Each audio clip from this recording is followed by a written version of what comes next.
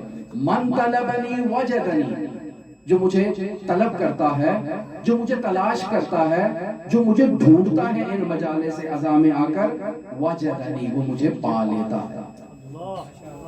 ٹھیک ہے، اللہ کو پانا ہے، مسجد میں چلے جائیں، امام رضا کے حرم میں چلے جائیں، وہاں اللہ کو پالیں۔ فرش عزا میں حسین ابن علی راستہ ہے اللہ تک پہنچنے کا۔ تو من طلبنی وجدنی، جو مجھے تلاش کرتا ہے وہ مجھے پا لیتا ہے۔ تھوڑا تھوڑا آگے تشریف لے آئیں تاکہ بعد میں آنے والوں کو تکلیف نہ ہو۔ اللہم صل علی محمد و آل محمد وعجل فرجهم۔ اللہم صل علی محمد و آل محمد آجرک اللہ ہو یا علی یا علی۔ من طلبنی وجدنی، جو مجھے طلب کرتا ہے، مجھے تلاش کرتا ہے، مجھے ڈھونڈتا ہے، بالآخر اپنی تلاش کے نتیجے میں وہ مجھے پا لے گا۔ اور پھر فرماتے ہیں ومن وجدنی عرفنی، جو مجھے پا لے گا وہ میرے عرفان کو در کر لے گا، وہ میرا عارف ہو جائے گا۔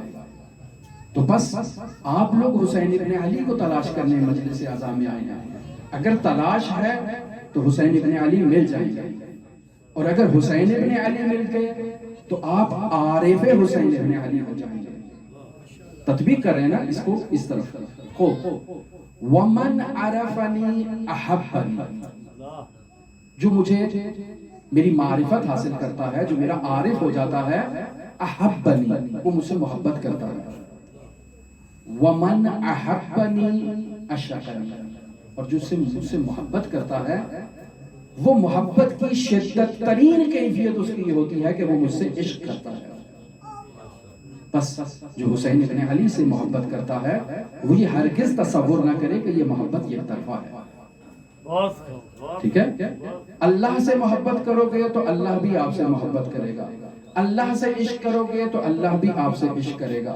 حسین ابن علی سے محبت کرو گے تو حسین ابن علی آپ سے محبت کریں گے، حسین ابن علی سے عشق کرو گے تو حسین ابن علی بھی آپ سے عشق کریں گے۔ اب آگے مراحل، ومن عشقنی عشقتہ، جو مجھ سے عشق کرتا ہے میں بھی اس سے عشق کرتا ہوں۔ ومن عشقتہ، یہ مرحلہ سخت ہے۔ قتلتہ، اللہ کہہ رہا ہے جس سے میں عشق کرتا ہوں میں اسے قتل کر دیتا ہوں۔ حسین ابن علی سے آپ عشق کرنے کے لیے آئے ہیں تو یہ یاد رکھیں کہ اس سفر کا نتیجہ اپنے خون جگر کو حسین ابن علی پر بہانا ہے۔ ٹھیک ہے، یہ نہ کہیں کہ مجلس عزا رکھی، گھر کے اندر رکھی، چادر و چار دیواری کے اندر تھی، پھر پولیس والے باہر آ گئے، پھر پکڑ کے لے گئے، پھر جیل میں ڈال دیا اور کسی کو قتل بھی کر دیا۔ یہ اس سفر کا لازمہ ہے، سفر عشق ہے، سفر مادی نہیں ہے، اس میں مشکلات ہیں۔ جو ان مشکلات کو تحمل کرنے کی صلاحیت رکھتا ہے وہ فرش عزا بچھائے۔ لہذا ومن عشقتہ قتلتہ، جس کو میں عشق کرتا ہوں میں اسے قتل کر دیتا ہوں۔ ومن قتلتہ فعلی دیتہ، قتل کے بعد دیت کا مرحلہ آتا ہے، جسے میں قتل کر دوں اس کی دیت مجھ پہ ہے، میں اس کی دیت دوں گا۔ تو حسین ابن علی کے لیے اگر آپ نے سلوک کیا، سفر کیا، فرش عزا بچھایا اور قتل ہو گئے حسین ابن علی کے مشن میں، فعلیہ دیتہ، اس کی دیت ہے۔ پھر فرماتے ہیں ومن علیہ دیتہ، جس کی دیت میرے اوپر ہے اس کی دیت کیا ہوگی؟ انا دیتہ، میں خود اس کی دیت بن جاتا ہوں۔ بس اس حدیث کو جو حدیث قدسی ہے اگر دیکھا جائے تو اس میں کچھ مراحل بیان کیے گئے ہیں۔ ایک مرحلہ طلب کا ہے، انسان میں طلب ہونی چاہیے مراد کو پانے کے لیے، آیا وہ طلب ہمارے اندر ہے فرش عزا پر آنے کے بعد کہ ہم حسین ابن علی کو پانا چاہتے ہیں؟ ہو طلب کے بعد مراد تک پہنچ جانا. ہم اول محرم سے لے کر آج 7 محرم آ گئی مجلس عزا پر آئے ہیں، کیا ہم نے مراد کو پا لیا؟ کیا عرفان حسین ابن علی کو درک کر لیا؟ یہ دوسرا مرحلہ ہے. اور تیسرا مرحلہ معرفت کا ہے. جب مراد پا لیا اب اس کی معرفت ہو، اور پھر اس کے بعد معرفت کے بعد اب اگلا زینہ طے کریں تو حسین ابن علی سے محبت ہو. محبت ظاہری نہیں کہ ہم دعویٰ کرتے رہیں کہ ہمارے دلوں میں حسین ابن علی ہے، لیکن جب تلوار کی باری آئے تو خود حسین ابن علی کی جانب اس کا رخ ہو جائے، کیونکہ حقیقت تو معلوم نہیں ہے نا. اور اگلا مرحلہ عشق کا ہے. کیا عشق حسین ابن علی موجود ہے؟ کیا ہم عشق حسین ابن علی کے بعد شہادت کے لیے تیار ہیں؟ اور شہادت کے بعد کیا حسین ابن علی کی راہ میں فنا ہونے کے لیے، کہ جو عرفان کی اور سلوک کی آخری منزل ہے کہ جس میں فنا فی اللہ اور بقا باللہ ہوتی ہے، تو کیا ہم حسین ابن علی کے لیے فنا فی الحسین ہونے کے لیے تیار ہیں تاکہ بقا بالحسین ہمارا مقدر بن جائے، ہم حسین کے نام کے ساتھ باقی رہیں؟ یہ بہت سخت مراحل ہیں کہ جنہیں انسان نے درک کرنا ہے عرفان عزا. پس عاشق خدا میں خود کو ذوب کر دیتا ہے. وہ مشہور جملہ جسے مرحوم باقر الصدر بیان کیا کرتے تھے، ذوبوا فی الخمینی کما هو ذاب فی الاسلام. خمینی میں ذوب ہو جاؤ، پگھل جاؤ خمینی میں جیسے وہ اسلام میں پگھلا ہوا تھا. کیا ہم ایسے امام حسین کے اندر مجذوب ہو چکے ہیں؟ نہیں، وہ مرحلہ ابھی دور کا ہے. لہٰذا ان مراحل کو اب یہاں سے عشق کے سفر کو لے کر آگے چلنا. برہان بہت ہو چکے، بہت بیان ہو چکے. عشق کی منزل کو طے کرنا ہے. انشاءاللہ جب حضرت سید الشہداء کے اصحاب کا ذکر کیا جائے تو اس میں اس عشق کی کیفیت کو مشاہدہ کریں کہ وہ کون تھے ملکوتی افراد. یہ فرشی افراد نہیں تھے، یہ عرشی افراد تھے جو حسین ابن علی کے کاروان میں شامل تھے. آیا جب وہ وقت شب عاشور کا اور حسین ابن علی اپنے ملکوتی اصحاب کے درمیان موجود ہیں. ملکوتی اصحاب کا اجتماع ہے اور حسین ابن علی ملکوتی اصحاب کے درمیان موجود ہیں. وہاں حسین ابن علی تذکرہ کر رہے ہیں کہ کل کیا ہوگا.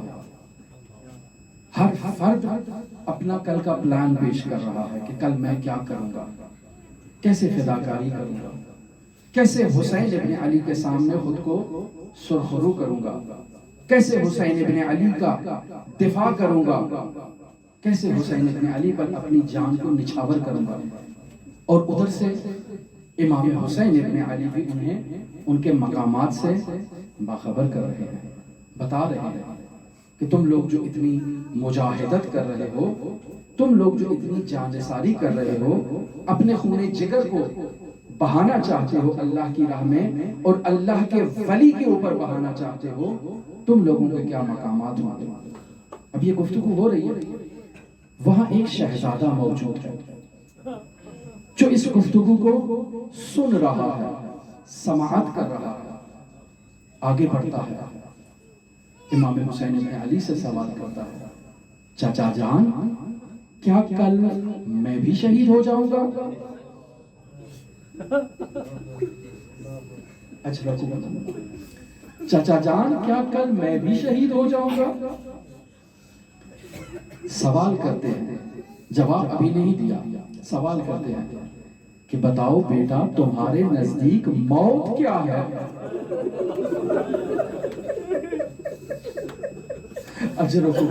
بتاؤ بیٹا تمہارے نزدیک موت کا کیا مقام ہے؟ کہا احلا من العسل. موت میرے نزدیک شہد سے بھی زیادہ شیرین ہے، لذیذ ہے. تو اب امام حسین اس کو جواب دیتے ہیں کہ کل تو اصغر نے بھی شہید ہو جانا ہے.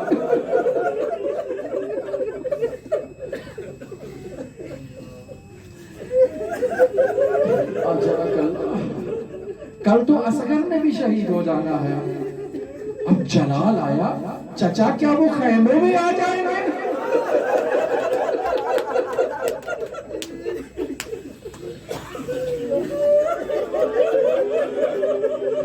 چچا جان کیا وہ خیموں میں آ جائیں گے؟ اب یہ سکوت ہے یہاں پر۔ اجرکم اللہ، روز عاشور ہوتا ہے، سید الشہداء نے اپنا سب کچھ قربان کر دیا اللہ کی راہ میں، سب کچھ قربان کر دیا، کچھ نہ بچا۔ اب جب تمام بنی ہاشم اس دنیا سے رخصت ہو چکے تو حسین ابن علی نے دائیں دیکھا، بائیں دیکھا، جب کوئی ناصر نظر نہ آیا تو استغاثہ بلند کیا، واہ کہ اللہ تعالیٰ ناصر، میرا کوئی ناصر نہیں رہا، میرا کوئی مددگار نہیں رہا، اہل بیت کی حفاظت کی خاطر، ان کے دفاع کی خاطر کوئی مددگار موجود نہیں ہے۔ استغاثہ جب بلند ہوا تو دو ہستیوں میں بیتابی ایجاد ہوئی۔ ایک ہستی کا ذکر کل بیان ہو چکا، شہزادہ علی اصغر، کل تذکرہ ہو چکا کہ شہزادے کی شہادت کے بعد مولا حسین ابن علی نے جب خیام کے پیچھے شہزادہ علی اصغر کو زیر خاک کیا، دفن کیا، نہیں معلوم کیسے امام حسین نے وہ تربت شہزادہ علی اصغر پر ڈالی ہوگی۔ اس کے بعد بیان کرتے ہیں امام حسین نے اللہ کی طرف اشارہ کیا کہ اب میرے پاس کچھ نہیں بچا، سب کچھ اللہ تیری راہ میں قربان کر دیا۔ اور دوسری ہستی جس نے اس استغاثہ کو سننے کے بعد خود میں بیتابی اور کا اظہار کیا، وہ امام حسن کا لخت جگر شہزادہ قاسم۔ عزیزان، میں امام حسن کی جانب سے امام حسن کے لخت جگر کا ذکر پڑھتا ہوں، آپ امام حسن کی زوجہ کی جانب سے نیابت کر کے قاسم کی مصیبت سنیں۔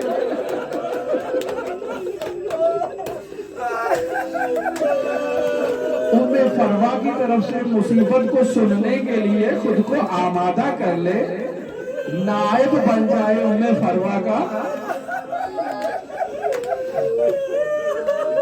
اجرکم اللہ، اجرکم اللہ۔ قاسم نے بیتابی کا اظہار کیا، چچا کے پاس آئے اور چچا سے اذن جہاد کا مطالبہ کیا۔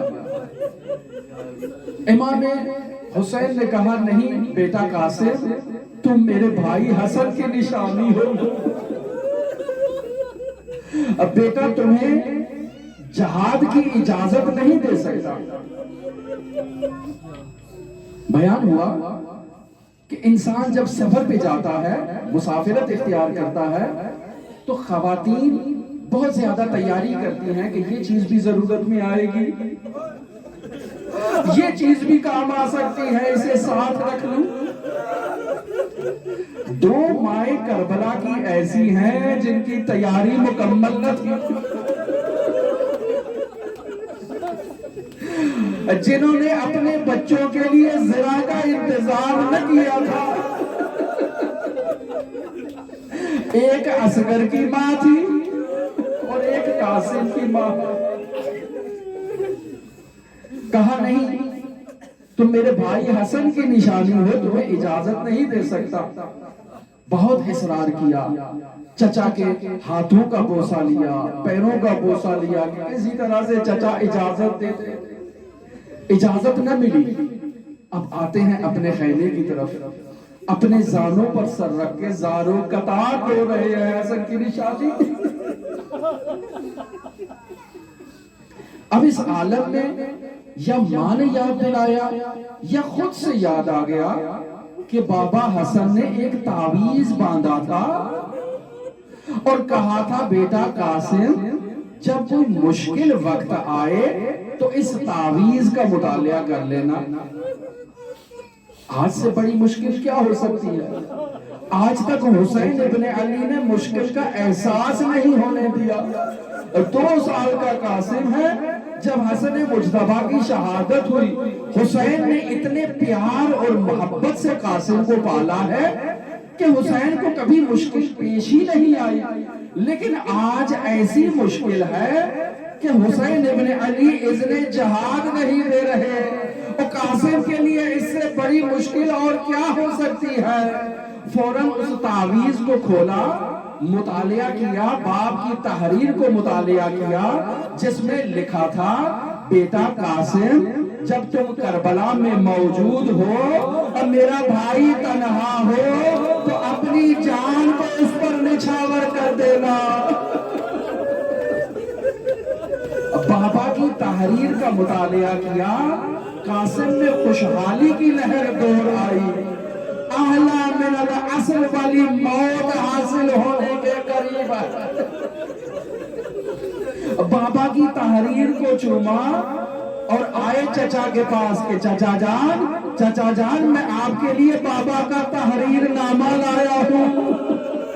چچا جان دیکھے تو صحیح بابا نے کیا تحریر کیا ہے. امام حسین نے بھائی حسن کی تحریر کو چوما، مطالعہ کیا اور قاسم کے ساتھ زارو قطار رونے لگے. اور دونوں ہستیوں پر کشی طاری ہوئی، اس قدر گریا ہوا، اس قدر آہو بکا ہوئی. اور پھر ملا دربندی لکھتے ہیں کہ امام حسین نے شہزادہ قاسم سے کہا کہ بیٹا قاسم تم تو بھیا کی وصیت لے آئے اذن جہاد لینے کے لیے، بھائی نے ایک وصیت مجھے بھی کر رکھی ہے. اب اللہ دربندی لکھتے ہیں کہ امام حسین کی 4 بیٹیوں میں سے ایک بیٹی کی وصیت تھی امام حسین کو کہ یہ قاسم کے ساتھ مخصوص ہے. اور اب شہزادہ قاسم کی تیاری کا وقت آیا. امام حسین نے شہزادہ قاسم کو تیار کیا، ان کے سر پر امامہ پہنایا، دونوں طرف سے امامے کے. وہ امام حسین نے شہزادے کو ایسے تیار کیا جیسے کسی کو کفن پہنایا جاتا ہے. نہیں معلوم میں فرما نے کیسے دیکھا ہوگا کہ بھائی اور میرے بچے کو زندہ ہی آپ تیار کر رہے ہیں کفن پہنا کر. حمید بن مسلم کہتا ہے کہ خیام سے یہ جوان ایسے باہر نکلا جیسے 14ویں کا چاند طلوع کرتا ہے. اس نے سفید رنگ کا لباس پہن رکھا ہے، زرہ اس کے بدن پر موجود نہیں ہے، اس کے بائیں جوتے کا تسمہ کھلا ہوا ہے. محسوس ایسے ہوتا ہے کہ یہ شہزادہ اتنی جلدی میں خیمے سے باہر نکلا کہ اپنے جوتے کا تسمہ بھی بند نہ کر پایا. اب حمید لکھتا ہے کہ یہ نوجوان آتا ہے اور ہم اس کے جمال کو دیکھ کر غیبت میں مبتلا ہے کہ کیسے اس کی ماں نے اس کو اجازت دی ہوگی کہ یہ جہاد کے لیے میدان میں آ جائے، یہ قتال کے لیے اور شہید ہونے کے لیے آ جائے. حمید کہتا ہے میرے ساتھ عمر سعد تھا، اس نے کہا کہ میں اس کو سخت ترین سزا دوں گا کہ یہ کیسے میدان میں آیا.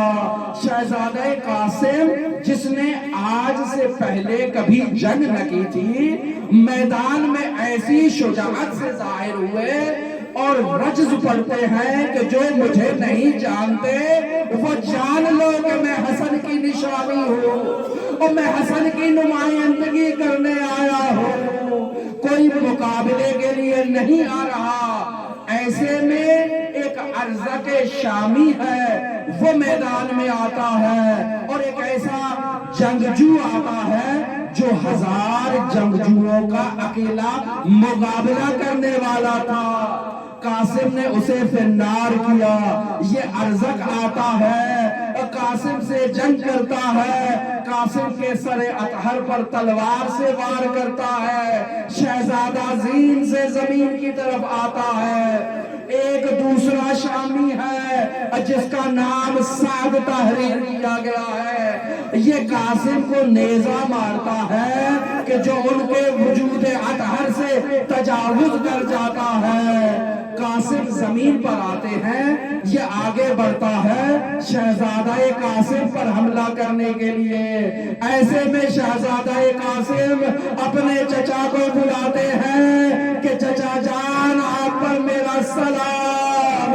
امام حسین ایک تیز عقاب کی طرح قاسم کی طرف بڑھتے ہیں، امام حسین کے وار سے اس سعد کا بازو قلم ہوتا ہے۔ جیسے ہی اس فضا میں وہ خاک بلند ہوتی ہے تو ان لوگوں کو معلوم نہیں ہوتا، ان کے گھوڑے پامال کر دیتے ہیں، شہزادہ قاسم پامال ہو جاتے ہیں۔ اب یہاں بیان کرتا ہے وہ راوی کہ شہزادہ قاسم امام حسین پہنچتے ہیں اور کہتے ہیں بیٹا تم نے چچا کو بلایا اور ایک ایسے مرحلے میں بلایا کہ چچا تم تک نہ پہنچ سکے۔ قاسم کو اٹھایا، قاسم کے سینے کو اپنے سینے سے لگایا۔ اب جب خیام کی طرف بڑھ رہے ہیں تو حمید لکھتا ہے کہ یہ وہی قاسم ہے کہ جب گھوڑے پہ سوار تھا تو اس کے پیر زمین تک نہ پہنچتے تھے، لیکن جب حسین اسے خیمے کی طرف لے جا رہے ہیں تو اس کے قدم زمین پر کھنچتے چلے جا رہے ہیں۔ امام حسین نے قاسم کو خیام میں لے گئے، انہیں باقی شہداء کے ساتھ علی اکبر کے ساتھ لٹایا۔ امہات آئیں اور آ کر قاسم کا ماتم کیا۔ امام حسین نے ان قاتلین کو نفرین کی، یا حسین